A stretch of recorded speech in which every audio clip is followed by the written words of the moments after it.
तो श्राद्ध पक्ष की शिवरात्रि के दिन बाबा देवादिदेव महादेव को एक सफेद पुष्प समर्पित कर देने पर अपने मन की कामना कर कर बाबा देवादिदेव महादेव 3 महीने वो कामना पूर्ण करता है। और जिसके यहां पर विद्वत जन ब्राह्मण जन ने कहा हो कि पितृदोष ज्यादा है या घर में शुभ कार्य नहीं हो रहा या तकलीफें ज्यादा हो रही हैं, कोई बड़ी बीमारी ने अगर घेर लिया है, कोई बड़ी तकलीफ सामने आ गई हो,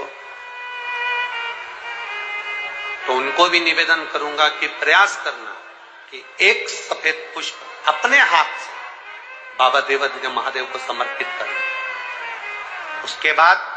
तुम्हें जो बड़ी बीमारी है उसकी जब शिवरात्रि पर आप समर्पित कर दो, 1 महीना पूर्ण हो जाए, अगले महीने की शिवरात्रि आए, श्राद्ध पक्ष की शिवरात्रि जाएगी अक्टूबर की, फिर अगले महीने की जब शिवरात्रि आए तो जिनके घर में अगर 35 साल 40 साल 30 साल 25 साल हो गए, 15 साल हो गए, 20 साल हो गए, शादी के बाद में अगर संतान का सुख नहीं हो रहा है, संतान का सुख, तो उनसे निवेदन करेंगे, उनसे प्रयास करो श्राद्ध पक्ष में भगवान शंकर को थोड़ा सा शिवरात्रि के दिन घृत, गाय के दूध से बना हुआ घी, नकली नहीं, निवेदन अगर बन सके, जिनके घर में संतान का सुख नहीं है, अगर ये शिवरात्रि जो आ रही है श्राद्ध पक्ष की शिवरात्रि मतलब पितृ और महादेव दोनों का वर हमको प्राप्त होता है। मान लो घर में पितृ दोष हो गया, आहुत दोष हो गया, वासुक दोष हो गया, काल सर्प दोष हो गया, सारे दोष तुम्हारे पास में, कोई ने कह दिया मंगल हो गया, कोई ने कह दिया शनि चढ़ गया, कोई ने कह दिया बुध चढ़ गया, कोई ने कह दिया गुरु चढ़ गया, कुछ भी चढ़ जाए, तुम महादेव के पास जाइए। संतान का अगर सुख नहीं है तो बाबा देवादिदेव महादेव को घृत का लेपन कर कर, उसी घृत का थोड़ा सा पान घर पर आकर दोनों पति पत्नी उसी घृत को लाकर उसका पान करो, घृत का लेपन करो, बाबा को जल चढ़ाओ। अगर लेपन नहीं कर सकते तो थोड़ा सा चढ़ाकर भी अगर लेकर आओगे और वो घृत का पान अगर करा है तो संतान का सुख होता ही है। पर ये केवल जो बताया जा रहा है ये पितृपक्ष के अंदर जो शिवरात्रि पड़ती है उसी में किया जाएगा, बाकी के समय नहीं किया जाएगा। पितृपक्ष में एक काम चालू करो, पितृपक्ष में बन सके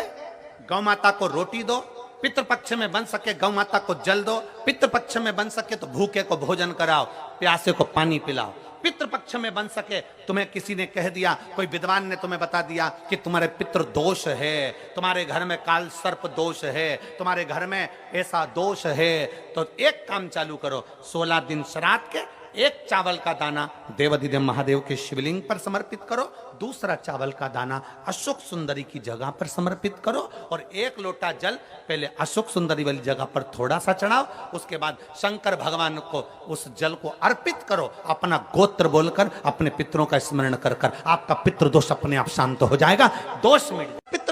अगर ज्यादा लगता है कि हमारे घर में पितृदोष है, पैसे नहीं आ रहे, लक्ष्मी नहीं टिक रही, पीपल के पत्ते पर श्राद्ध पक्ष की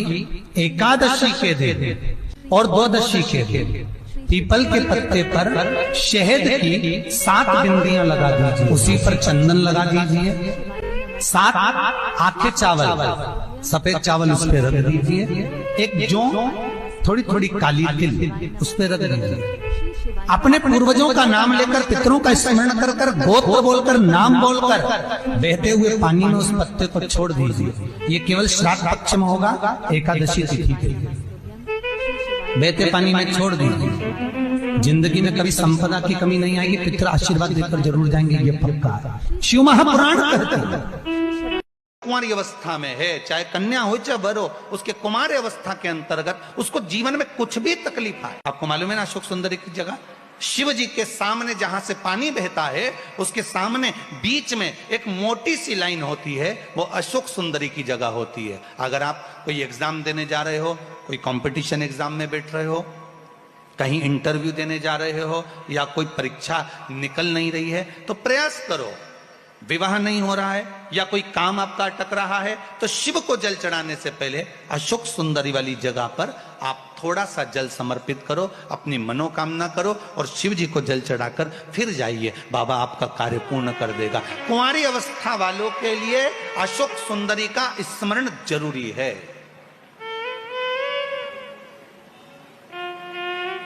नहीं हो रहा,